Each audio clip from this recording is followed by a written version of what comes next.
ನೂರೊಂದು ನೂರೊಂದು ನೆನಪು, ಇದು ಅಂತರಂಗ ಬಹಿರಂಗದ ಹೊಳಪು. ಎಲ್ಲರಿಗೂ ನಮಸ್ಕಾರ. ಮತ್ತೆ ನಿಮ್ಮ ರಘುರಾಮ್ ಈ ಕರಾವಳಿಯ ಕಥೆಗಳಲ್ಲಿ ಸರಣಿನ ಈ ಟ್ರಾವೆಲಿಂಗ್ ಬ್ಲಾಗ್ನ ಮುಂದುವರಿಸ್ತಾ ಇದ್ದೀನಿ. ಒಬ್ಬ ದಾಖಲೆ ಸೃಷ್ಟಿಸೋ ವ್ಯಕ್ತಿ, ಅವ್ರ ಬಗ್ಗೆ ದಾಖಲೆನೇ ಜಾಸ್ತಿ ಇಲ್ಲ, ಮಾಡೋಕ್ಕೆ ಹೋಗ್ತಾ ಇದ್ದೀವಿ. ಏನೇನಾಗುತ್ತೋ ಗಾಡಿಯಿಂದ ಬರ್ಕೊಳ್ಳೋಣ. ನಮಸ್ಕಾರ, ಎಲ್ಲರಿಗೂ ಸ್ವಾಗತ. 13ನೇ ತಾರೀಕು ಜೂನು, ನಾನು ಆಗಲೇ ತಿಳಿಸ್ದಾಗೆ ಅವತ್ತು ನಮ್ಮ ತಾಯಿಯವರು ಕಾಲವಾಗಿದ್ದ ದಿವಸ. ಆ ಒಂದು ದಿವಸ ಹೆಚ್ಚು ಕಮ್ಮಿ ಆ ಸಮಯದ ಹತ್ತಿರ ನಮ್ಮ ತಾಯಿ ಹೋಗಿದ್ದು 9 ಗಂಟೆ ಹಂಗೆ, ರಾತ್ರಿ 8:45 9 ಗಂಟೆ ಹಂಗೆ. ಒಂದು 7-7:30 ಹಂಗೆ ನಾನು ಆ ಮೂಕಾಂಬಿಕಾ ತಾಯಿ ಜೊತೆಗಿದ್ದೆ. ಸೊ ಅದೊಂದು ಎಲ್ಲ ತೃಪ್ತಿ ಕೊಡ್ತು. ಮತ್ತು ಬೆಳಗ್ಗೆ ಎದ್ದು ಫ್ರೆಶ್ ಆಗಿ ಹೊರಟೆ. ನನ್ನ ಪ್ರಯಾಣನ ಸ್ಟಾರ್ಟ್ ಮಾಡಿದ್ದು ಬಾರ್ಕೂರ್ ಕಡೆಗೆ. ನೋಡಿ, ಕನ್ನಡ ಸುಗಮ ಸಂಗೀತ ಲೋಕದ ಕನ್ನಡದ ಕೋಗಿಲೆ ಅಂತಲೇ ಕರೀತಾರೆ. ಅವ್ರು ಯಾರು ಅಂತ ನಿಮ್ಗೆ ಸರಣಿಯಲ್ಲಿ ಗೊತ್ತಾಗತ್ತೆ, ಈಗ ನಾನು ಹೇಳೋದಕ್ಕೆ ಹೋಗಲ್ಲ. ಅವರ ಕುಟುಂಬ ಇದೆ. ಇವತ್ತು ಯಾರ್ಯಾರನ್ನೋ ನಾವು ಹುಡುಕ್ಬಿಟ್ಟು ರೆಕಗ್ನೈಸ್ ಮಾಡ್ತೀವಿ. ಇಂಥ ವ್ಯಕ್ತಿಯ ಕುಟುಂಬನ ನಾವು ಇವತ್ತವರೆಗೂ ಒಂದು ರೆಕಗ್ನೈಸ್ ಮಾಡಲಿಲ್ಲ ಅನ್ನೋ ಒಂದು ಕೊರಗು ನನಗೆ ತುಂಬ ಇತ್ತು. ಬಟ್ ಅದು ನೆರವೇರಿದೆ. ಆ್ಯಂಡ್ ಇಲ್ಲಿ ನೋಡಿ, ಈ ಕಲ್ಲು ಚಪ್ರ ಕಾಣಿಸಿದೆಯಲ್ಲ, ಇದು ಬಾರ್ಕೂರ್ದು ಯಾವುದೋ ಒಂದು ಇತಿಹಾಸ ಹೇಳುತ್ತೆ ಅಂತ ಕಾಣುತ್ತೆ. ನನಗೆ ಅದ್ರ ಬಗ್ಗೆ ಸರಿಯಾದ ಮಾಹಿತಿ ಇಲ್ಲ, ಹಾಗಾಗಿ ನಾನು ಹೇಳೋಕ್ಕೆ ಹೋಗಲ್ಲ. ಆ ಕಲ್ಲು ಚಪ್ರದಿಂದನೇ ಮುಂದಕ್ಕೆ ಹೋಗಬೇಕು. ಅವರು ಬಾಳಿ ಬದುಕಿದ ಮನೆ ಅನ್ನೋದಕ್ಕಿಂತ ಹೆಚ್ಚಾಗಿ ಅವರ ಶ್ರೀಮತಿಯವರ ಮನೆ ಇದು. ಬಟ್ ಇವರು ಕೂಡ ಸಾಕಷ್ಟು ಇಲ್ಲಿ ಅವ್ರ ಬಾಳ್ವೆನ ನಡೆಸಿದ್ದಾರೆ. ಆ ಧೀಮಂತ ಸಂಗೀತಗಾರನ ಶ್ರೀಮತಿಯ ಮನೆ ಇದು. ಸ್ನೇಹಿತರೆ, ಎಂಥ ಮನೆ, ಎಂಥ ಜಾಗಕ್ಕೆ ಬಂದಿದ್ದೀನಿ. ಒಂಥರ ಸರಸ್ವತಿಯ ಜಾಗ ಅಂತಲೇ ಹೇಳ್ಬೋದು. ನಮಸ್ಕಾರ ಗುರುರಾಜ್ ಸರ್. ನಮಸ್ಕಾರ. ಸೊ ಮುಗೀತು ಅಲ್ಲಿ, ಅದ್ಭುತವಾದ ಸಂದರ್ಶನದ ಸರಣಿ ಮುಗೀತು. ಅಲ್ಲಿ ಆ ಕುಟುಂಬದ ಪ್ರತಿಯೊಬ್ಬ ಸದಸ್ಯರಿಗೂ ನನ್ನ ಹೃದಯಪೂರ್ವಕ ಧನ್ಯವಾದಗಳು. ಯಾಕೆಂದರೆ ನನಗೆ ಒಂದು ಚಿಕ್ಕ ಒಂದು ಗೌರವ ಕೂಡ ಕೊಟ್ಟರು. ಅದೆಲ್ಲನೂ ನಾನು ಸಂಚಿಕೆಯಲ್ಲಿ ಹಾಕ್ತೀನಿ. ಅಲ್ಲಿಂದ ಸೀದಾ ನಮ್ಮ ಪ್ರಯಾಣ ಇದ್ದಿದ್ದು ಮತ್ತೆ ರೂಮ್ ಹತ್ರ ಹೋಗಿ ಡ್ರೆಸ್ ಚೇಂಜ್ ಮಾಡಿ ನಮ್ಮ ಸ್ಟಾಫ್ಗೆ, ನಮ್ಮ ಟೀಮ್ಗೆ ಮಂಗಳೂರು ಅಥವಾ ಕುಂದಾಪುರ ಈ ಕಡೆ ಅಂದರೆ ಆ ಕಡೆ ಎಲ್ಲ ನನ್ನ ಮನೆಯಲ್ಲೂ ನನ್ನ ಶ್ರೀಮತಿ ಹೇಳಿದರು, ಈ ಗೋಧಿ ಹಲ್ವಾ ಅಂತ ಮಾಡ್ತಾರೆ, ಬಾಳೆಹಣ್ಣು ಹಲ್ವಾ ಅಂತ ಮಾಡ್ತಾರೆ, ಹಲಸಿನ ಹಲ್ವಾ ಅಂತೆಲ್ಲ ಮಾಡ್ತಾರೆ. ಇದೆಲ್ಲ ಪಾಪ ಹುಡುಗರುಗಳಿಗೂ ಕೊಡಿಸ್ಬೇಕಾಗಿತ್ತು, ನಾನು ತೊಗೋಬೇಕಾಗಿತ್ತು. ನಾನು ಇಲ್ಲಿ ಯಾವ ಅತಿಥಿನ ಸಂದರ್ಶನ ಮಾಡೋಕ್ಕೆ ಹೋಗಿದ್ದೆ, ಅವ್ರ ಮನೇಲಿ ಕೇಳಿದಾಗ ಅವರು ಇಲ್ಲಿ ಪಾರಿಜಾತ ಸ್ವೀಟ್ಸ್ ಅಂತ ಒಂದು ಬರುತ್ತೆ, ಅಲ್ಲಿ ಚೆನ್ನಾಗಿರುತ್ತೆ ನೋಡಿ ಅಂತಂದರು. ಸೊ ಪಾರಿಜಾತ ಸ್ವೀಟ್ಸ್ಗೆ ನಮ್ಮ ಟೀಮ್ ಜೊತೆಗೆ ನಾನು ಹೋದೆ. ಅಲ್ಲಿ ಏನೇನು ಶಾಪ್ ಮಾಡಿದೆ ನೀವೇ ನೋಡಿ.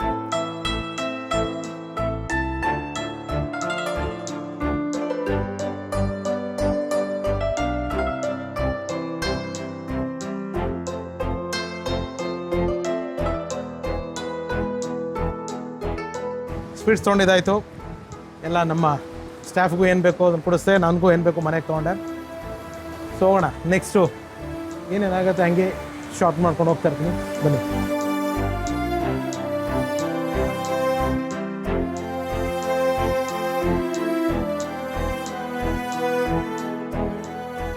ಎಸ್ ಆಯಿತು. ಇವಾಗ ಇಲ್ಲಿಂದ ಎಲ್ಲ ನಮ್ಮ ಬಾಯ್ಸ್ ಒಂದು ಗ್ಯಾಂಗು ಬೀಚ್ ಕಡೆಗೆ, ಮರವಂತೆ ಬೀಚ್ ಕಡೆಗೆ. ಈ ಮರವಂತೆ ಬೀಚ್ ಹತ್ರ ಒಂದು ಇನ್ಫಾರ್ಮೇಷನ್ ಒಂದು ತೊಗೊಳ್ಳೋಣ ಅಂತಂದರೆ, ಪೊಲೀಸ್ನವ್ರುಗಳು, ಯಾಕೆಂದ್ರೆ ನಾನು ತುಂಬ ವರ್ಷದಿಂದ ಹೋಗಿದ್ದು, ಆರಾಮಾಗಿ ಹೋಗ್ಬೋದಾಗಿತ್ತು, ಪೊಲೀಸ್ ಎಲ್ಲ ಇರಲಿಲ್ಲ. ಬಟ್ ಇವಾಗ ಪೊಲೀಸ್ನವರು ಅಲ್ಲಿ ಪಾಪ ಒಬ್ಬರು ಕಾರ್ಯನಿರತವಾಗಿದ್ದರು, ಅವ್ರ ಹತ್ರನೇ ಮಾತಾಡಿಸ್ದೆ ಏನು ಅಂತ. ರಣಜಿತ್ ಕುಮಾರ್ ಅವರೇ ನಮಸ್ಕಾರ. ನಮಸ್ಕಾರ. ಅವಾಗ ಈಸಿಯಾಗಿ ಹೋಗ್ಬೋದಾಗಿತ್ತು, ಇವಾಗ ಯಾಕೆ ಇಷ್ಟು ಸ್ಟ್ರಿಕ್ಟ್ ಮಾಡಿದ್ದೀರಾ ರೂಲ್ಸ್ನ? ನೀವು ಯಾವ ಟೈಮ್ ಬಂದಿರುತ್ತೆ? ತುಂಬ ವರ್ಷ. ಅಲ್ಲ, ಯಾವ ಟೈಮ್ ಅಂದರೆ ಮಳೆಗಾಲ ಟೈಮ್, ಶೇಕೆಗೆಲ್ಲ, ಬೇಸಿಗೆ ಕಾಲ. ಮೇ ಹಂಗೆ ಅಂದರೆ ಏಪ್ರಿಲ್ ಮೇ ಹಂಗೆ, ಸಮ್ಮರ್ ಹಾಲಿಡೇ. ಏಪ್ರಿಲ್ ಮೇ ಅಲ್ಲ, ಏಪ್ರಿಲ್ ಮೇ ಅಂದರೆ ನಾವು ಜೂನ್ 5ರವರೆಗೆ ಬಿಟ್ಟಿದ್ದೀವಿ. ಇಲ್ಲಿ ಬಿಟ್ಟಿದ್ರು DC ಮೇಡಮ್ ಅವರು. ಓಕೆ. ಈಗ DC ಅವರು ಆರ್ಡರ್ ಆಗಿದೆ. ಓಕೆ. ಈಗ ಅಂದರೆ ಇಲ್ಲಿ ನಮ್ಮ ಕರಾವಳಿ ಸೈಡಿಗೆಲ್ಲ ರೆಡ್ ಅಲರ್ಟ್ ಕೊಟ್ಟಿದ್ದಾರೆ. ಅದಂತಲ್ಲ, ಈ ಮಳೆಗಾಲ ಟೈಮಲ್ಲೆಲ್ಲ ಅಂದರೆ ತುಂಬ ಅವಘಡ ಆಗಿದೆ ಈ ಕಡೆ ಎಲ್ಲ. ಹಾಗಾಗಿ ಇವತ್ತು ಮುನ್ನೆಚ್ಚರಿಕಾ ಕ್ರಮವಾಗಿ ಸಾರ್ವಜನಿಕರ ಒಂದು ಇದು ಸುರಕ್ಷತೆ ದೃಷ್ಟಿಯಿಂದ ನಮ್ಮನ್ನೆಲ್ಲ ನೇಮಕ ಮಾಡಿ ಇಟ್ಟಿದ್ದಾರೆ. ಹಾಗಾಗಿ ನಿಮ್ಗೆಲ್ಲರಿಗೂ ಸೇಫ್ ಆಗಲಿ ಅಂತ ನಾವು ಹೇಳ್ತಿರೋದು ಅಷ್ಟೇ, ಬಿಟ್ಟರೆ ಮತ್ತೆ ಇನ್ನೇನಲ್ಲ. ನೀವು ಯಾವ ಊರಿನವರು? ನಾವು ಇಲ್ಲ ಕುಂದಾಪುರ. ಹೌದೌದು. ಸೊ ಇವಾಗ ಮಳೆ ಸ್ಟಾರ್ಟ್ ಆಗಿದೆಯಾ? ಮಳೆ ಸ್ಟಾರ್ಟ್ ಆಗಿದೆ, ಸ್ವಲ್ಪ ಕಡಿಮೆ, ಸರಿ ಕಡಿಮೆ. ಓಕೆ. ಆ ಕಡೆ ಬ್ಯಾಕ್ ವಾಟರ್ ಅಲ್ವಾ? ಆ ಕಡೆ ಬ್ಯಾಕ್ ವಾಟರ್, ಈ ಕಡೆ ಸಮುದ್ರ. ಇದು ಸಮುದ್ರ, ಅದು ಅಲ್ಲಿ. ಹಾಂ, ಎರಡು ಕಾಣುತ್ತೆ, ಬ್ಯಾಕ್ ವಾಟರ್ ಮತ್ತು ಸಮುದ್ರ ಎರಡು ಇದೆ. ಓಕೆ. ಇಲ್ಲಿ ಬರೋ ಟ್ರಾವೆಲರ್ಸ್ಗೆ, ಟೂರಿಸ್ಟ್ಗಳಿಗೆ ಏನು ಹೇಳೋದಕ್ಕೆ ಇಷ್ಟಪಡ್ತಾರೆ? ಏನಿಲ್ಲ, ನೀವು ಗೊತ್ತಿಲ್ಲದೆ ಬರ್ತೀರಾ ಇಲ್ಲಿ ಎಂಜಾಯ್ ಮಾಡಬೇಕಂತ. ಅಂದರೆ ಈ ಕಡೆ ಎಲ್ಲ ಈ ಮಳೆಗಾಲ 2 ತಿಂಗಳು ತುಂಬ ಕಷ್ಟ. ಅಂದರೆ ಇದು ಬೇರೆ ಅಂತಲ್ಲ, ನಿಮ್ಮ ಒಂದು ಇದು ಸುರಕ್ಷತೆ ದೃಷ್ಟಿಯಿಂದ ಅಷ್ಟೇ, ಬಿಟ್ಟರೆ ಮತ್ತಿನ್ನೇನೇ ಇಲ್ಲ.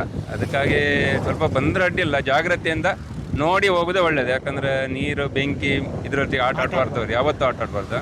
ದೂರಿಂದ ನೋಡಿದ್ರೆ ಚಂದ, ಅದು ದೂರದ ಬೆಟ್ಟ ಕಣ್ಣಿಂದ ನೋಡಕ್ಕಂತಾರಲ್ಲ ಅದೇ ಥರ ನೀರು ಸಹ ಅಷ್ಟೇ. ಬ್ರಿಡ್ಜ್ ಯಾವುದಾದ್ರೂ ಅಷ್ಟೇ, ಹತ್ರ ಹೋದ್ರೆ ಸ್ವಲ್ಪ ಸಮಸ್ಯೆ ಆಗ್ಬೋದು. ಹಾಗಾಗಿ ನಾವು ಎಲ್ಲಿವರೆಗೂ ಹೋಗ್ಬೋದು ಸರ್? ಈಗ ನಮ್ಗೆ ಕೊಟ್ಟಿರೋ ಪರ್ಮಿಷನ್ ನೀರಿಗೆ ಅಂತ ಹೇಳಲಿಕ್ಕಿಲ್ಲ, ನೀರು ಇಳಿಯೋದಿಲ್ಲ ಬಿಡಿ. ಇದು ಈ ಹೋಗ್ಬೇಕಂತ ಹೇಳಿದ್ರೆ ಆರ್ಡರ್ ಆಗಿದೆ. ನಾವು ಇಲ್ಲಿ ಈ ತುದಿವರೆಗೂ ಅಲ್ಲೇ ಹೋಗ್ಲಿಕ್ಕೆ ಬಿಡುದಿಲ್ಲ. ಅಲ್ಲಲ್ಲಪ್ಪ, ಇಲ್ಲಿ ಹೋಗ್ಬೋದು, ಇಲ್ಲ ಆರಾಮ್ಸೆ ಹೋಗ್ಬೋದು. ಆ ಕಲ್ಲು ಹತ್ರನೂ ಹೋಗ್ಬೋದು. ಯಾಕಂದ್ರೆ ಈಗ ನಿಮ್ ಕಲ್ಲು ಬಿಟ್ಟಿದ್ರೆ 4 ಜನ ನೋಡಿ ನಿಮ್ಮ ಮಾತಾಡ್ತಿದ್ದೆ ಆ ಕಡೆ ಹೋಗಿದ್ದು. ಯಾರಿಗಂತ ನಾವು ಇದು ಮಾಡಲ್ವಾ? ನಾವು ರೂಲ್ಸ್ ನ ಫಾಲೋ ಹೋಗಿ ಸರ್. Thank you sir. ಅಲ್ಲಿ ನೀವು ರೂಲ್ಸ್ ಫಾಲೋ ಮಾಡಿದ್ರೆ ನಮಗೂ ಆರಾಮ. ನಾವು ಎಂತ ಹೇಳಲಿಕ್ಕಿಲ್ಲ, ನಾವು ಯಾರಿಗೂ ಒಂದು ಕೆಟ್ಟ ಪದಕ್ಕೆ ಬೈದಿಲ್ಲ. ಅದ್ರ ಹೇಳೋ ರೀತಿಯಲ್ಲಿ ಹೇಳ್ತೀವಿ, ಅದ್ರ ಕೇಳೋದಿಲ್ಲ, ಏನು ಮಾಡೋದು. ಸರಿ ಸರ್, ಥ್ಯಾಂಕ್ ಯು. ಸೊ ಸ್ನೇಹಿತರೆ, ಇದು ನಮ್ಮ ಪೊಲೀಸ್ ಸಾಹೇಬರು ಹೇಳಿದ ಮಾತು ಕರೆಕ್ಟ್. ಅವ್ರು ಹೇಳಿದ್ದು ನಾವೇ ರೂಲ್ಸ್ನ ಬ್ರೇಕ್ ಮಾಡಿಬಿಟ್ರೆ ಅದು ತಪ್ಪಾಗ್ಬಿಡ್ತದೆ. ಸೊ ಬಂದಿದ್ದೀವಿ ಇಲ್ಲಿ ಅಂದರೆ ಈ ಅಲೆಗಳು ನೋಡಿ, ಮರವಂತೆದು ಸ್ಪೆಷಲ್ಲೇ ಅದು. ಈ ಕಡೆ ಸಮುದ್ರ, ಆ ಕಡೆ ನದಿ. ಮನುಷ್ಯ ಸಮುದ್ರನ ಚೂಸ್ ಮಾಡ್ಕೊತಾನೋ ನದಿನ ಚೂಸ್ ಮಾಡ್ಕೊತಾನೋ ಅವನಿಗೆ ಬಿಟ್ಟಿದ್ದು. ಚೆನ್ನಾಗಿದೆ. ಇಲ್ಲಿ ನಮ್ಮ ಹುಡುಗರು ಬಂದಿದ್ದಾರೆ ಜೊತೆಗೆ. ಅವ್ರಿಗೆ ಏನು ಅನ್ನಿಸ್ತು ಈ ಟ್ರಿಪ್ಪು ಮಾತಾಡ್ಸೋಣ. ಇವ್ರು ನಮ್ಮ ರಂಗರಾಜು ಅಂತ. ಏನಪ್ಪ ರಂಗರಾಜು, ಹೇಗಿದೆ ಟ್ರಿಪ್ಪು? ಚೆನ್ನಾಗಿದೆ ಸರ್. ಎಲ್ಲೆಲ್ಲಿ ಹೋಗಿದ್ದೆ ಸರ್? ಬಾಯಿ ಗೊತ್ತಾಯಿಲ್ಲ ಸರ್, ಹೇಳ್ಕೊಳಕ್ಕೆ. ಪರವಾಗಿಲ್ಲ, ಹೇಳು. ಚೆನ್ನಾಗಿತ್ತ? ಚೆನ್ನಾಗಿತ್ತು ಸರ್, ಓಕೆ. ತುಂಬಾ ಎಂಜಾಯ್ ಮಾಡ್ತಾ ಇದ್ದೀನಿ ಸರ್. ಇಲ್ಲಿ ನಿನ್ನ ತಮ್ಮ ಅವ್ನು ಕಾಂತಲಕ್ಷ್ಮಿ ಡ್ಯೂಟಿಗೆ ಹೋಗ್ತಾರೆ ಸರ್, ಮೆಡಿಕಲ್ಗೆ. ಲಕ್ಷ್ಮೀಕಾಂತ ಮಿಸ್ ಆಗ್ಬಿಟ್ಟಿಯಲ್ಲೋ. ಚೆನ್ನಾಗಿದೆ ಸರ್, ಎಂಜಾಯ್ ಮಾಡ್ತಾ ಇದ್ದೀನಿ ಸರ್. ಇವರು ಚಾಲಕರು ವಿಜಯ್ ಕುಮಾರ್. ಏನು ವಿಜಯ್ ಅವರು, ಹೆಂಗಿತ್ತು? ಚೆನ್ನಾಗಿತ್ತು. ಯಾವ್ದು ಖುಷಿ ಆಯ್ತು ನಿಮಗೆ? ಎಲ್ಲರೂ ಖುಷಿನೇ ಅಣ್ಣ, ಯಾವುದು ಬೇಜಾರಾಗಿರೋದೇ ಇಲ್ಲ ಅಣ್ಣ. ಚೆನ್ನಾಗಿತ್ತಲ್ಲ? ಅಣ್ಣ ಓಕೆ. ಇವರು ನಮ್ಮ ಛಾಯಾಗ್ರಾಹಕರು ಕಾಂತರಾಜು ಅವರು, ಅವರೇ ತೆಗಿತಿದ್ದಾರೆ. ಅವ್ರು ಮಾತಾಡ್ತಾರೆ. ಏನು ಕಾಂತರಾಜು ಅವರೇ, ಹೆಂಗಿತ್ತು? ತುಂಬ ಚೆನ್ನಾಗಿದೆ ಸರ್. ಒಂಥರ ಲಾಂಗ್ ಟೈಮ್ ಬಂದಿದ್ದು. ಹಾಂ, 3 ಡೇಸು ತುಂಬ ಖುಷಿ ಆಯಿತು. ಏನು ಅನಿಸುತ್ತೆ ಸಮುದ್ರ ನೋಡಿದ್ರೆ? ಫಸ್ಟ್ ಟೈಮ್ ನೋಡ್ತೀರಿ ಸರ್, ಮರವಂತೆ ನಾನು ಬಂದಿರಲಿಲ್ಲ. ಹಾಂ, ತುಂಬ ಖುಷಿ ಆಗ್ತಿದೆ. ಕೊಲ್ಲೂರು ದರ್ಶನ ಹೇಗಾಯಿತು? ಕೊಲ್ಲೂರು ದರ್ಶನ ತುಂಬ ಚೆನ್ನಾಗಾಯಿತು. ಫಸ್ಟ್ ನಮಗೆ ದರ್ಶನ ಕೊಟ್ಟಿದ್ದು, ನಿಮ್ಮಿಂದ VIP ದರ್ಶನ ಆದಂಗೆ ಆಯಿತು. ತುಂಬ ಚೆನ್ನಾಗಿದೆ ಸರ್ ಕೊಲ್ಲೂರು ದರ್ಶನ. ಈ ಮಧ್ಯದಲ್ಲಿ ನನಗೆ ನಮ್ಮ ಬೆಂಗಳೂರಿನ ವೈಟ್ ಫೀಲ್ಡ್ನವರು, ಹಾಗೆ ಇಲ್ಲಿ ನಮ್ಮ ಮೆಜೆಸ್ಟಿಕ್ ಅಣ್ಣಮ್ಮ ದೇವಸ್ಥಾನದ ಸಂಬಂಧಪಟ್ಟಂಥ ಸಂತೋಷ್ ಅವರು, ಅವ್ರ ಕುಟುಂಬ ಸಿಕ್ಕಿದ್ರು. ಸ್ವಲ್ಪ ಹೊತ್ತು ಮಾತಾಡಿದ್ವಿ, ಫೋಟೋಸ್ ತೊಗೊಂಡ್ರು. ಅವ್ರ ಜೊತೆ ಒಂದು 5 ನಿಮಿಷ ಹರಟೆ ಹೊಡೆದು ಅಲ್ಲಿಂದ ನನ್ನ ಪ್ರಯಾಣ ಹೋಗಿದ್ದು ಈ ಬ್ಯಾಕ್ ವಾಟರ್ ಕಡೆಗೆ. ಅಂದರೆ ಮರವಂತೆ ಹತ್ರ ನಿಮಗೆಲ್ಲ ಗೊತ್ತಿರುತ್ತೆ, ಒಂದು ಕಡೆ ಸಮುದ್ರ, ಒಂದು ಕಡೆ ನದಿ. ಆ ನದಿ ಇರೋ ಜಾಗ ಬ್ರಿಡ್ಜ್ ಹತ್ರ ಹೋದ್ವಿ. ಇದು ನೋಡಿದ್ರೆ ನಿಮಗೆ ಈ ಲೊಕೇಶನ್ನು ನಮ್ಮ ಕನ್ನಡ ಸಿನಿಮಾಗಳ ಜ್ಞಾಪಕ ಬರುತ್ತೆ. ಯಾವ ಸಿನಿಮಾ ಜ್ಞಾಪಿಸ್ಕೊಡಿ ಹೇಳಿ ನೋಡೋಣ. ಸಾಕಷ್ಟು ಸೂಪರ್ ಹಿಟ್ ಸಿನಿಮಾಗಳು. ಅದರಲ್ಲೂ ನಮ್ಮ ರಮೇಶ್ ಅರವಿಂದ್ ಸರ್ದು ಅಮೇರಿಕಾದ ಕೆಲವು ಭಾಗದ ಅವರು ಹಡಗ್ನಲ್ಲಿ ಬರೋದು ಸ್ಟಾರ್ಟಿಂಗಲ್ಲಿ, ಅದನ್ನೆಲ್ಲ ತೆಗೆದಿರೋದು Panchama Veda. If I am not wrong, PH Vishwanath ಅವರ ಪಂಚಮ ವೇದನು ಈ ಐಲ್ಯಾಂಡು, ಈ ಬ್ಯಾಕ್ ವಾಟರ್ಸ್ನಲ್ಲೇ ತೆಗೆದಿರೋದು. ಮನುಷ್ಯಂದು ಅಷ್ಟೇ ನೋಡಿ. ಈ ಕಡೆ ಬಂದರೆ ಬರೀ ನದಿ ಇದೆ, ಆ ಕಡೆ ಹೋದರೆ ಸಮುದ್ರ. ಅಂದರೆ ಅವಕಾಶಗಳು ಹಾಗೆ ನಮಗೆ. ನಾವು ಚಿಕ್ಕದಾಗಿ ಕನಸ್ಕೊಂಡಷ್ಟು ನದಿಯಾಗೇ ಇರುತ್ತೆ. ಸ್ವಲ್ಪ ನಾವು ಕನಸನ್ನ ದೊಡ್ಡದಾಗಿ ಕಂಡ್ರೆ ಅದು ಸಮುದ್ರ ಆಗುತ್ತೆ. ಸೊ ಇಲ್ಲಿ ಬಂದಿದ್ದೆ, ಈ ಬ್ಯಾಕ್ ವಾಟ್ರೊಂದು ನಿಮಗೆ ತೋರಿಸ್ಬೇಕಾಗಿತ್ತು. ಸಾಕಷ್ಟು ಜನ ನೋಡಿ, ಇಲ್ಲಿ ತೆಂಗಿನ ಮರ ಎಲ್ಲ ಇದೆ. ಕೃಷಿ ಭೂಮಿನೂ ಇರ್ಬೋದು ಮೋಸ್ಟ್ಲಿ. ಸಾಕಷ್ಟು ಜನ ಅಲ್ಲಿ ಇದು ಮಾಡ್ತಾರೆ. ನನಗೆ ಗೊತ್ತಿರೋ ಹಂಗೆ ದೋಣಿನಲ್ಲೇ ಹೋಗಿ ಆ ಊರುಗಳಿಗೆ, ಇಲ್ಲಿರೋ ಬೇರೆ ಬೇರೆ ಮನೆಗಳಿಗೆ ಹೋಗುವಂಥ ಒಂದು ಪ್ರತೀತಿ ಇದೆ. ಇವತ್ತಿಗೇನು ಬ್ರಿಡ್ಜ್ ಆಗಿದೆಯೋ ಮತ್ತೊಂದಾಗಿದೆಯೋ ಗೊತ್ತಿಲ್ಲ. ಬಟ್ ಅವತ್ತಿಗೆ ನಾನು 25-30 ವರ್ಷದಿಂದ ಬಂದಾಗ ನನಗೆ ಅವತ್ತು ಗೊತ್ತಿದ್ದು ಈ ಮಾಹಿತಿ. ಸೊ ನೈಸ್, ಯಾವಾಗಲೂ ನೆನಪುಗಳು ಚೆಂದ. ಇಲ್ಲಿಂದ ಮುಂದೆ ವಾಪಸ್ ಮತ್ತೆ ನಮ್ಮ ಪ್ರಯಾಣ ಶುರು ಆಗಿದ್ದು ಕುಂದಾಪುರದ ಕಡೆಗೆ. ಇಲ್ಲಿಂದ ಸೀದಾ ನಮ್ಮ ಪ್ರಯಾಣ ನಾನು ಬಳಸಿದ್ದು ಅಲ್ಲಿ ಚಂಡಿಕಾ ದುರ್ಗಾ ಪರಮೇಶ್ವರಿ, ನಮ್ಮ ಯುವ ಮನೀಶ್ ಏನು ಹೋಟ್ಲಿದೆ ಕುಂದಾಪುರದಲ್ಲಿ, ಅಲ್ಲಿಂದ ಸ್ವಲ್ಪ ದೂರ ಅಷ್ಟೇ. ಅಲ್ಲಿಗೆ ಹೋದ್ವಿ. ಒಂದು ಅದ್ಭುತವಾದ ಚಂಡಿಕಾ ದುರ್ಗಾ ಪರಮೇಶ್ವರಿ ದೇವಸ್ಥಾನ. ಎಲ್ಲಿ ನಾನು ಫಸ್ಟ್ ಡೇನೇ ನಿಮ್ಗೆ ಹೇಳಿದ್ದೆ, ಕಟೀಲ್ ದುರ್ಗಾ ಪರಮೇಶ್ವರಿ ನನಗೆ ಮಿಸ್ ಆಯಿತು ಅಂತ. ಅಲ್ಲಿ ಕದ್ರಿ ಮಂಜುನಾಥ ಸ್ವಾಮಿಲಿ ಒಂದು ದರ್ಶನ ಆಯಿತು ತಾಯಿದು. ಇಲ್ಲಿ ಇನ್ನೊಂದು ದರ್ಶನ. ತುಂಬ ಬಹಳ ಶುದ್ಧವಾಗಿ ಮಾಡಿರುವಂಥ ಒಂದು ದೇವಸ್ಥಾನ. ಒಳಗಡೆ ಕ್ಯಾಮ್ರಾ ಶೂಟ್ ಮಾಡೋಕ್ಕಾಗಲ್ಲ, ಬಟ್ ಎಷ್ಟೆಷ್ಟು ತೋರಿಸ್ಬೋದು ಅಷ್ಟು ತೋರಿಸ್ತಾ ಇದ್ದೀನಿ. ಈ ದೇವಸ್ಥಾನದಲ್ಲಿ, ಅಂದರೆ ಈ ದೇವಸ್ಥಾನದ ಬಗ್ಗೆ ನಿಮಗೆಲ್ಲ ಹೆಚ್ಚಿನ ಮಾಹಿತಿ ಕೊಡಬೇಕು ಅಂತ ಆ ದೇವಸ್ಥಾನದ ಪ್ರಧಾನ ಅರ್ಚಕರಾದ ಶ್ರೀ ಪದ್ಮನಾಭ ಪುರೋಹಿತ್ ಅವ್ರನ್ನ ಮಾತಾಡ್ಸಿದ್ದೀನಿ. ಎಷ್ಟು ವರ್ಷ ಆಯಿತು ಇದು? ಈಗ 8ನೇ ವರ್ಷ ಕಳೆದು 9ನೇ ವರ್ಷ ನಡೀತಾ ಇದೆ. ದೇವಸ್ಥಾನ ಬ್ರಹ್ಮಕಲಶೋತ್ಸವಕ್ಕೆ ಪ್ರತಿಷ್ಠಾಪನೆಯಾಗಿ 8ನೇ ವರ್ಷ ಕಳೆದು ಈಗ 9ನೇ ವರ್ಷ ನಡೀತಾ ಇದೆ. ಬಟ್ ಇನ್ನೂ ಹೊಸದಾಗಿ ನಿನ್ನೆ ಮೊನ್ನೆ ಕಟ್ಟಿದಾಗಿದೆ. ಅಂದರೆ ಇಲ್ಲಿಯ ಧರ್ಮದರ್ಶಿಗಳು ಏನು ಮಾಡ್ತಾ ಇದ್ದಾರೆ ಅಂದರೆ ಇಲ್ಲಿಯ ಶುದ್ಧತೆಗೆ ಪ್ರಾಮುಖ್ಯತೆ ಕೊಡ್ತಾ ಇದ್ದಾರೆ. ಹಾಗಾಗಿ ಯಾವುದೇ ಈ ಕ್ಷೇತ್ರದಲ್ಲಿ ನೋಡದೇ ಇರುವಂತಹ ರೀತಿಯಲ್ಲಿ ಇಲ್ಲಿ ಶುದ್ಧತೆಗೆ ಪ್ರಾಮುಖ್ಯತೆ ಕೊಡೋದು, ಶುಚಿತ್ವ ಮತ್ತು ದೇವಿಯ ಸಾನ್ನಿಧ್ಯಕ್ಕೋಸ್ಕರ ಅವರು ಪ್ರತಿ ಕ್ಷಣವೂ ಅದಕ್ಕೋಸ್ಕರ ಇದು ಮಾಡ್ತಾರೆ. ಇಲ್ಲಿನ ತಾಯಿಯ ವಿಶೇಷತೆ ಏನು ಸರ್? ವಿಶೇಷ ಅಂದರೆ ತಾಯಿ ಇದು ಧರ್ಮದರ್ಶಿಗಳ ತಾಯಿಯವರಿಗೆ ಕನಸಿನಲ್ಲಿ ಬಂದು ಹೇಳಿದರು. ನನಗೆ ಒಂದು ಇಲ್ಲಿ ಎದುರುಗಡೆ ಒಂದು ಮರ ಇದೆ, ಆ ಗೋಡಿ ಮರದಲ್ಲಿ ನನ್ನ ಸಾನ್ನಿಧ್ಯ ಇದೆ, ನನಗೆ ಒಂದು ಆಲಯವನ್ನು ನಿರ್ಮಾಣ ಮಾಡಿ ಅಲ್ಲಿ ನನ್ನ ಪ್ರತಿಷ್ಠೆ ಮಾಡಿದ್ದೆ ಆದರೆ ನಾನು ನಿನಗೆ ಬೇಕಾದಂಥ ನಿನ್ನ ಮನಸ್ಸಿನ ಇಷ್ಟಾರ್ಥಗಳನ್ನು ನೆರವೇರಿಸಿಕೊಡ್ತೇನೆ ಎಂಬುದಾಗಿ ಕನಸಿನಲ್ಲಿ ಬಂದು ಹೇಳಿದಂಥದ್ದು. ಹಾಗಾಗಿ ಅವರ ತಾಯಿಯ ಆಶೆಯಂತೆ ಮಗ ಈ ಆಲಯವನ್ನು ನಿರ್ಮಾಣ ಮಾಡಿದರು. ಅವ್ರ ಹೆಸರು ಸರ್? ಮಗ ಅವರ ಹೆಸರು ದೇವರಾಯ ಮಂಜುನಾಥ್ ಶೇರಿಗಾರ್ ಅಂತ. ಓಕೆ. ಅವರು ಇರೋದು? ಅವರು ಈಗ ಉದ್ಯಮಿಯಾಗಿ ಬಾಂಬೆಯಲ್ಲಿದ್ದಾರೆ. ಓಕೆ. ಹಿಂದೆ ಅದು ಅಷ್ಟಮಗಳಲ್ಲಿ ಕಂಡು ಬಂದದೇನು ಅಂದರೆ ಇಲ್ಲಿ ಹಿಂದೆ ಈ ಸ್ಥಳದಲ್ಲಿ ಬ್ರಾಹ್ಮಣರು ನೆಲೆಸಿದ್ರಂತೆ. ಅಲ್ಲಿ ಆ ಸಂದರ್ಭದಲ್ಲಿ ಅವರು ವಾದಿರಾಜರಿಂದ ಕೊಡಲ್ಪಟ್ಟಂಥ ಶ್ರೀಚಕ್ರವನ್ನು ಆ ಬ್ರಾಹ್ಮಣ ದಂಪತಿಗಳು ಈ ಸ್ಥಳದಲ್ಲಿ ಆರಾಧನೆ ಮಾಡಿಕೊಂಡಿದ್ದರು. ಆ ಶ್ರೀಚಕ್ರೆಯನ್ನು ಬ್ರಾಹ್ಮಣರ ಕಾಲ ನಂತರ ಈ ಸ್ಥಳದಲ್ಲಿ ಐಕ್ಯವಾಗಿ ಹೋಗಿತ್ತು. ಹಾಗಾಗಿ ಆ ಒಂದು ಶ್ರೀಚಕ್ರದ ಶಕ್ತಿ ಏನಿದೆ ಈ ಸ್ಥಳದಲ್ಲಿ ಆವಿರ್ಭಾವವಾಗಿತ್ತು. ಈ ಸ್ಥಳವನ್ನು ಈ ಧರ್ಮದರ್ಶಿಗಳೇನು ಖರೀದಿ ಮಾಡಿದಾಗ ಈ ಮನೆಯನ್ನು ನಿರ್ಮಾಣ ಮಾಡುವಂಥ ಸಂದರ್ಭದಲ್ಲಿ ಕೂಡ ಕಂಡು ಬಂತು ಏನು, ಇಲ್ಲಿ ಈ ಸ್ಥಳದಲ್ಲಿ ನನ್ನ ಸಾನ್ನಿಧ್ಯ ಇದೆ, ಶ್ರೀಚಕ್ರ ಈ ಸ್ಥಳದಲ್ಲಿ ಐಕ್ಯವಾಗಿದೆ.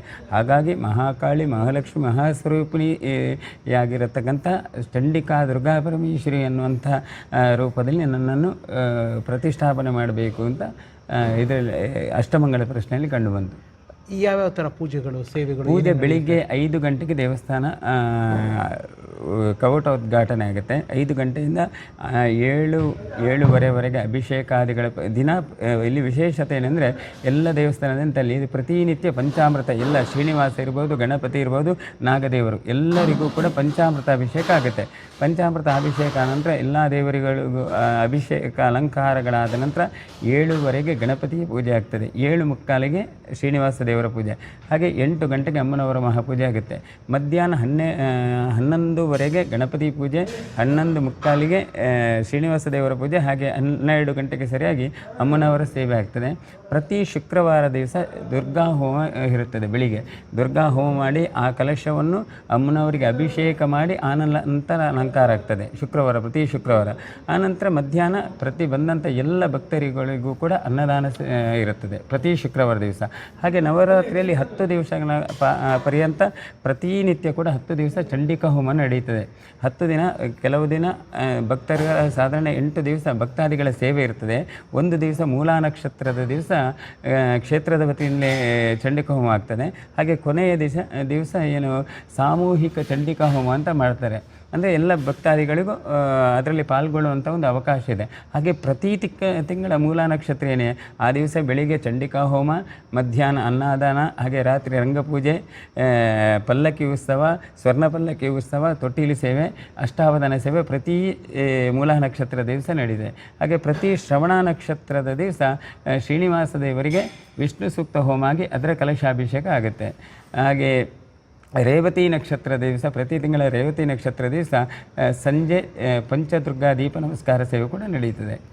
ಈ ಭಕ್ತಾದಿಗಳು ಬಂದು ಸೇವೆ ಏನಾದ್ರು ಮಾಡುವಂದ್ರೆ ಯಾವ ಥರದ್ದು ಮಾಡ್ಬೋದು ಸೇವೆ? ಇಲ್ಲಿ ಭಕ್ತಾದಿಗಳಿಗೆ ವಿಶೇಷವಾಗಿ ಅಮ್ಮನವರಿಗೆ ವಿಶೇಷವಾದಂಥ ಸೇವೆ ಅಂತ ಹೇಳಿದರೆ ಚಂಡಿಕಾ ಹೋಮ. ಅದು ಬಿಟ್ಟರೆ ಪಂಚದುರ್ಗ ದೀಪ ನಮಸ್ಕಾರ, ಹಾಗೆ ಇದು ತುಲಾಭಾರ ಸೇವೆ. ಅಂದರೆ ಇಲ್ಲಿ ವಿಶೇಷ ಅಂತ ಹೇಳಿದರೆ ತುಲಾಭಾರ ಸೇವೆ ಇಲ್ಲಿ ವಿಶೇಷವಾಗಿ ನಡೀತದೆ. ಯಾಕೆ ಅಂತ ಹೇಳಿದರೆ ಮಕ್ಕಳಿಲ್ಲದಂಥವರು, ಮಕ್ಕಳಿಲ್ಲದಂಥದ್ದವರು, ಮದುವೆ ಆಗದೇ ಇರುವಂಥವರು, ಹಾಗೆ ಗೃಹ ನಿರ್ಮಾಣಕ್ಕೆ ಮದುವೆ ಆಗದೇ ಇರುವಂಥವರು, ಇಂಥವರೆಲ್ಲ ಹರಕೆ ರೂಪದಲ್ಲಿ ಆ ತಾಯಿಯಲ್ಲಿ ಪ್ರಾರ್ಥನೆ ಮಾಡಿಕೊಂಡು ಮತ್ತೆ ತುಲಾಭಾರ ಸೇವೆಯನ್ನು ಮಾಡಿಸಿದಂಥ ಉದಾಹರಣೆಗಳು ತುಂಬ ಇಲ್ಲಿ ಕ್ಷೇತ್ರದಲ್ಲಿ ನಡೀತದೆ. ಟೈಮಿಂಗ್ಸ್ ಏನು ದೇವಸ್ಥಾನದ್ದು? ದೇವಸ್ಥಾನ ಬೆಳಿಗ್ಗೆ 5 ಗಂಟೆಗೆ ದೇವಸ್ಥಾನ ಓಪನ್ ಆದರೆ ರಾತ್ರಿ 9 ಗಂಟೆಯವರೆಗೂ ಕೂಡ ನಿರಂತರವಾಗಿ ಭಕ್ತಾದಿಗಳಿಗೆ ದರ್ಶನ ಮಾಡುವಂಥ, ತಮ್ಮ ಸೇವೆಯನ್ನು ಮಾಡಿಸುವಂಥ ಅವಕಾಶ ಪ್ರತಿಯೊಂದು ಭಕ್ತಾದಿಗಳಿಗೂ ಇದೆ.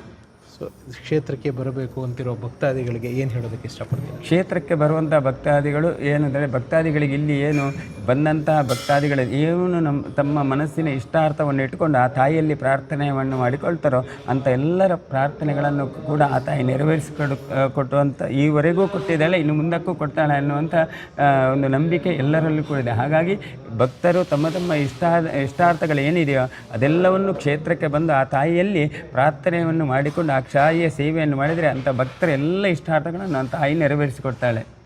ಥ್ಯಾಂಕ್ ಯು ಸರ್, ತುಂಬ ಥ್ಯಾಂಕ್ ಯು. ಆಯಿತು, ಎಲ್ಲರಿಗೂ ಕೂಡ ಆ ತಾಯಿ ಒಳ್ಳೇದು ಮಾಡಲಿ. ಮುಂದಕ್ಕೆ ಎಲ್ಲರ ಜೀವನದಲ್ಲಿ ಸುಖ, ಶಾಂತಿ, ನೆಮ್ಮದಿ, ಆಯುಷ್, ಆರೋಗ್ಯ ಆದಿ ಭಾಗ್ಯಗಳನ್ನು ಅನುಗ್ರಹಿಸಿ ಇಡೀ ಲೋಕ ಕಲ್ಯಾಣವನ್ನೇ ಉಂಟು ಮಾಡಲಿ. ಅದಾದಮೇಲೆ ದೇವಸ್ಥಾನದಿಂದ ಆಚೆ ಬರ್ತಾರೆ ಮತ್ತೆ ನಮ್ಮ ಈ ತರೀಕೆರೆ ಚಿಕ್ಕಮಂಗ್ಳೂರು ಕಡೆ ಕೆಲವು ನಮ್ಮ ಸ್ನೇಹಿತರು ನಮ್ಮನ್ನು ಪ್ರೀತಿಯಿಂದ ಗುರ್ತು ಹಿಡಿದು ಮಾತಾಡಿ ಕೆಲವೊಂದು ಶರ್ಟೆ ಹೊಡೆದು ಫೋಟೋ ತೊಗೊಂಡ್ರು. ಸ್ನೇಹಿತರೆ, ಅದ್ಭುತವಾದ ದರ್ಶನ ಆಯಿತು. ದುರ್ಗಾ ಪರಮೇಶ್ವರಿ ತಾಯಿದು, ಚಂಡಿಕಾದೇವಿದು ಒಳಗಡೆ ಅವರ ಕೆಲವು ಪದ್ಧತಿಗಳಿಂದ ನಾವು ಜಾಸ್ತಿ ದೇವ್ರದ್ದು ಅಥವಾ ಪ್ರಾಕಾರನ ಒಳಗಡೆ ಪ್ರಾಕಾರನ ನಾನು ವೀಡಿಯೋ ಮಾಡೋಕ್ಕಾಗಲಿಲ್ಲ. ಬಟ್ ಇವೆಲ್ಲ ಒಮ್ಮೆ ಬನ್ನಿ, ತುಂಬ ಅದ್ಭುತವಾದ ದೇವಸ್ಥಾನ. ನಿಮಗೆ ನಿಜವಾದ ಮನಸ್ಸಿಗೆ ಶಾಂತಿ ಸಿಗೋದು. ತುಂಬ ಶುದ್ಧತೆನ ಮೇಂಟೈನ್ ಮಾಡಿದ್ದಾರೆ. ಇದು ಬಹಳ ಖುಷಿ ಕೊಡುವಂಥ ವಿಚಾರ. ದೇವಸ್ಥಾನಗಳಲ್ಲಿ ಆ ಒಂದು ಏಕಾಗ್ರತೆಗೆ, ಆ ಒಂದು ನೆಮ್ಮದಿಗೆ ತುಂಬ ಸೂಕ್ತವಾದ ಜಾಗ. ಒಂದು ಸತಿ ಬನ್ನಿ, ಪಕ್ಕನೇ ಆನೆಗುಡ್ಡ ದೇವಸ್ಥಾನ ಇದೆ. ಇವಾಗ ನೆಕ್ಸ್ಟ್ ನಾನು ಆನೆಗುಡ್ಡ ವಿನಾಯಕಕ್ಕೆ ಹೋಗ್ತಾ ಇದ್ದೀನಿ. ಬನ್ನಿ ಸ್ನೇಹಿತರೆ.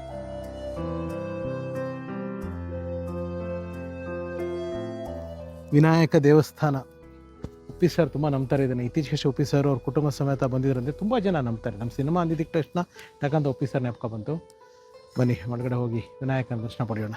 ಆನೆಗುಡ್ಡೆ ಅಂತೆ ಅದು. ನಾವೆಲ್ಲ ಆನೆಗುಡ್ಡ ಅಂತೀವಿ. ಅದನ್ನು ಹೇಳಿದ್ದಾರೆ ನೋಡಿ, ಮುಂದೆ ತೋರಿಸ್ತೀನಿ. ಆನೆಗುಡ್ಡೆ ವಿನಾಯಕನ ಸನ್ನಿಧಿಗೆ ಅಲ್ಲಿಗೆ ಹೋದ್ವಿ. ಅಲ್ಲಿಗೆ ಹೋಗ್ತಾ ಇರೋಂಗೆ ನನಗೆ ಕಂಡಿಡಿಯೋಕ್ಕೆ ಆಗಿಲ್ಲ. ನಮ್ಮ ರಘು ಅಣ್ಣ ಇದ್ದಾರಲ್ಲ, ರಂಗಣ್ಣ ರಘು ಅವರು, ಅವರ ವಾಹನ ಚಾಲಕರು ಉಮೇಶ್ ಅಂತ ಅವ್ರ ಫ್ಯಾಮಿಲಿ ಜೊತೆಗೆ ಬಂದಿದ್ದರು. ಅವ್ರು ಸಿಕ್ಕಿದ್ರು. ಅವ್ರ ಜೊತೆ ಮಾತಾಡಿ ಅವ್ರ ಜೊತೆ ಒಂದಿಷ್ಟು ಕಾಲ ಕಳೆದು ಫೋಟೋ ತೆಗೆಸ್ಕೊಂಡು ದೇವಸ್ಥಾನದ ಒಳಗಡೆ ಹೋದೆ. ದೇವಸ್ಥಾನದ ಒಳಗಡೆ ಹೋಗಿ ಆ ಭಗವಂತನ ನೋಡಿ, ಆನೆಗುಡ್ಡೆ ವಿನಾಯಕನ ನೋಡಿ ಕಣ್ ತುಂಬಿಕೊಂಡು ಆಚೆ ಬಂದು ಆ ದೇವಸ್ಥಾನದ ಇತಿಹಾಸ ಹೇಳಬೇಕು ಅಂತ ಅಲ್ಲಿನ ಆಡಳಿತ ವರ್ಗದ ಶ್ರೀ ರವಿರಾಜ್ ಉಪಾಧ್ಯಾಯ ಅವ್ರನ್ನ ಮಾತಾಡ್ಸಿದ್ದೀನಿ. ಶ್ರೀ ರವಿರಾಜ್ ಉಪಾಧ್ಯಾಯ ಅವರು ಏನು ಹೇಳಿದ್ದಾರೆ ಅದು ನಿಮ್ಮ ಮುಂದೆ. ಪಾಂಡವರ ಕಾಲದಿಂದಲೂ ಕೂಡ ಇಲ್ಲಿಯ ಇತಿಹಾಸ ಇದೆ. ದರ್ಶನ ಮತ್ತು ಸೇವಾ ಪ್ರಸಾದಗಳು, ಮಧ್ಯಾಹ್ನ ವಿಶೇಷವಾದ ಭೋಜನ ವ್ಯವಸ್ಥೆ ಇದೆ. ಪ್ರತಿದಿನ ಏಕಾದಶಿ ಹೊರತುಪಡಿಸಿ ಉಳಿದೆಲ್ಲ ದಿವಸದಲ್ಲೂ ಒಂದು ಸಾಧಾರಣ ಎವರೇಜಲ್ಲಿ 2,000 ಜನಕ್ಕೆ ಊಟದ ವ್ಯವಸ್ಥೆ. ಅಷ್ಟು ಕೂಡ ಹೈಜಿನಿಕ್ ಆಗಿ ಸ್ಟೀಮಲ್ಲಿ ಆಗುವಂಥದ್ದು. ಪ್ಲೇಟ್ ಸಹಿತ ಅಷ್ಟು ಕ್ಲೀನಾಗಿ ಬಾಷ್ ಅವರ ಮಿಷನ್ನಲ್ಲಿ ವಾಶ್ ಆಗಿ ಬರುವಂಥದ್ದು.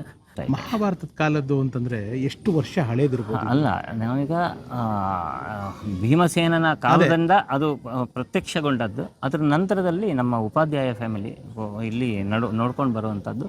ಉಪಾಧ್ಯಾಯ ಫ್ಯಾಮಿಲಿ, ಉಪಾಧ್ಯಾಯ ಮನೆತನದವರು, ಶಿವಳ್ಳಿ ಬ್ರಾಹ್ಮಣ, ಉಡುಪಿಯ ಸಂಪ್ರದಾಯದಂತೆ ಇಲ್ಲಿ ಎಲ್ಲ ಸೇವಾದಿಗಳು ನಡೀತದೆ. ಇಲ್ಲಿ ಮ್ಯಾನೇಜ್ಮೆಂಟ್ ಕೂಡ ಉಪಾಧ್ಯಾಯರೇ ಇರುವಂಥದ್ದು. ಮತ್ತು ಇದು ಕೂಡ ಅರ್ಚನೆಯು ಕೂಡ, ಪೂಜೆಯು ಕೂಡ ಉಪಾಧ್ಯಾಯ ಫ್ಯಾಮಿಲಿ ಮಾಡ್ತಾರೆ. ಟೈಮಿಂಗ್ಸ್ ಹೇಗೆ ಅಂತ ಹೇಳಿದ್ರೆ, ಬೆಳಿಗ್ಗೆ 6 ಗಂಟೆಗೆ ನಿರ್ಮಾಲ್ಯ ಪೂಜೆ ಆಗುತ್ತೆ. 6 ಗಂಟೆಯಿಂದ ರಾತ್ರಿ 8:30ವರೆಗೆ ಯಾವುದೇ ಅಡೆತಡೆಗಳಿಲ್ಲದೆ ದರ್ಶನ ಆಗುತ್ತೆ. ಮಧ್ಯಾಹ್ನ 1 ಗಂಟೆಗೆ ಮಹಾಪೂಜೆ ಆಗ್ತದೆ. ಮಹಾಪೂಜೆ 12:30 ನಂತರ ಅನ್ನದಾನದ ವ್ಯವಸ್ಥೆ ಇದೆ. ರಾತ್ರಿ ಊಟದ ವ್ಯವಸ್ಥೆ ಇಲ್ಲ, ಆದರೆ ರಂಗಪೂಜೆ, ಸೇವೆಯ ಪ್ರಸಾದಗಳೆಲ್ಲ ಸಿಗ್ತಾ ಇರ್ತದೆ. ಇಲ್ಲಿ ಬಂದು ಈಗ ಇಲ್ಲಿ ನಾವಾಗಿ ಯಾವುದೇ ಅಡ್ವರ್ಟೈಸ್ಮೆಂಟ್ ಅಥವಾ ಏನೂ ಮಾಡ್ತಾ ಇಲ್ಲ. ಬಂದವರು ಅನುಭವಿಸಿಕೊಂಡು ಅದರ ಆ ಒಂದು ದೇವರ ಲೀಲೆಯನ್ನು ಅನುಭವಿಸಿ ಇನ್ನೊಬ್ಬರಿಗೆ ಹೇಳ್ತಾರೆ. ಆ ರೀತಿಯಲ್ಲೇ ಅದು ಮುಂದೆ ಹೋಗ್ತಾ ಇದೆ. ಅದೇ ರೀತಿಯಲ್ಲಿ ನಾವು ಹೇಳುವಂಥದ್ದು. ಯಾಕಂದರೆ ಯಾವುದೂ ಕೂಡ ಭಕ್ತನ ಅನುಭವಕ್ಕೆ ಬಂದು ಮಾಡುವಂಥದ್ದು ವಿಶೇಷ. ಅವನೇ ಅದನ್ನು ನೋಡಿಕೊಂಡು ಬಂದು ಒಂದು ಬಾರಿ ದರ್ಶನ ಮಾಡಿದರೆ ಮತ್ತೊಂದು ಬಾರಿ ಬರ್ತಾನೆ. ಅವನು ಏನು ಕೇಳ್ಕೊಳ್ತಾನೋ ಅದು ಆಗೋದ್ರಿಂದ ಅದು ಅವರೇ ಮತ್ತೆ ಪದೇ ಪದೇ ಬಂದು ಆ ಸೇವೆಯನ್ನು ಮಾಡಿಸ್ಕೊಂಡು ಹೋಗ್ತಾ ಇರ್ತಾರೆ. ಒಂದು ಪುನರ್ದರ್ಶನ ಪ್ರಾಪ್ತಿರಸ್ತು ಅಂತ ಹೇಳಿ ನಾವು ಏನಂತ ಇದ್ರೆ, ಇಲ್ಲೊಂದು ಸ್ವಾಗತ ಗೋಪುರ ಇದೆ, ಅದರಲ್ಲಿ ರಿವರ್ಸ್ ಅಲ್ಲಿ ಬರ್ದಿದ್ದೇವೆ ಪುನರ್ದರ್ಶನ ಪ್ರಾಪ್ತಿರಸ್ತು ಅಂತ. ಅದನ್ನು ಓದಿದ್ರೆ ಸಾಕು, ಅವನಿಗೆ ಅದು ಪುನರ್ದರ್ಶನ ಪ್ರಾಪ್ತಿ ಆಗ್ತದೆ. ಇಲ್ಲಿ ವಿಶೇಷ ಅಂತ ಹೇಳಿದ್ರೆ, ನಾನು ಆವಾಗಲೇ ಹೇಳಿದಾಗೆ ಸ್ವಯಂ ವ್ಯಕ್ತ ಗಣಪತಿ ಆದ್ದರಿಂದ ಇಲ್ಲಿ ಯಾವುದೇ ಒಂದು ವಿಶೇಷವಾದ ಅನುಗ್ರಹ ದೇವರದ್ದೇ ಬಿಟ್ಟರೆ ಬೇರೆ ಏನೂ ಇಲ್ಲ. ಆ ದೇವರ ಅನುಗ್ರಹವೇ ಎಲ್ಲರಿಗೂ ಆಗಲಿ ಅಂತ ನಾನು ಪ್ರಾರ್ಥಿಸ್ತೇನೆ. ಇಲ್ಲಿಂದ ಸೀದಾ ನಮ್ಮ ಪ್ರಯಾಣ ಮತ್ತೆ ನಮ್ಮ ಹೋಟೆಲ್ನ ಕಡೆಗೆ. ಫಸ್ಟ್ ಟೈಮ್ ಅಂದರೆ 2 ದಿವಸ ಶೂಟಲ್ಲಿ ಸ್ವಲ್ಪ ಅಂದರೆ ಒಂದು 7 ಗಂಟೆಗೆ ಮುಗಿಸ್ಕೊಂಡು ಪ್ಯಾಕಪ್ ಆಗಿ ಬಂದಿದ್ದು. ಇವತ್ತೇ ಇಲ್ಲ, ತುಂಬ ಹೆಕ್ಟಿಕ್ ಇತ್ತು. ಒಂದು 7 ಗಂಟೆ 6:45 7 ಗಂಟೆಗೆಲ್ಲ ರೂಮಿಗೆ ಬಂದ್ವಿ. ರೂಮಿಗೆ ಬಂದರೆ ಅಷ್ಟು. ಅದಕ್ಕೆ ನೆಕ್ಸ್ಟ್ ಡೇ ಬೆಳಗ್ಗೆ ನಮ್ಮ ಪ್ರಯಾಣ ಮಂಗಳೂರಿಗೆ ಹೋಗಬೇಕಾಗಿತ್ತು. ಮಂಗಳೂರಿನಲ್ಲಿ ಒಂದು ಶೂಟಿಂಗ್ ಮುಗಿಸಿ ಅಲ್ಲಿಂದ ಕೊರಗಜ್ಜಾಗಿ ಹೋಗಿ ಕೊರಗಜ್ಜನ ಕೆಲವು ವಿಚಾರಗಳನ್ನ ನಿಮಗೆ ತಿಳಿಸ್ಬೇಕು ಅನ್ನೋ ನನ್ನ ಆಸೆ ಇತ್ತು. ಪ್ರತಿಯೊಂದು ವಿವರವಾಗಿ ನಿಮಗೆ ತಿಳಿಸ್ತೀನಿ. So thank you so much. ನಾನು ನಿಮ್ಮ ರಘುರಾಮ್. ಇದು ಕರಾವಳಿಯ ಕಥೆಗಳು.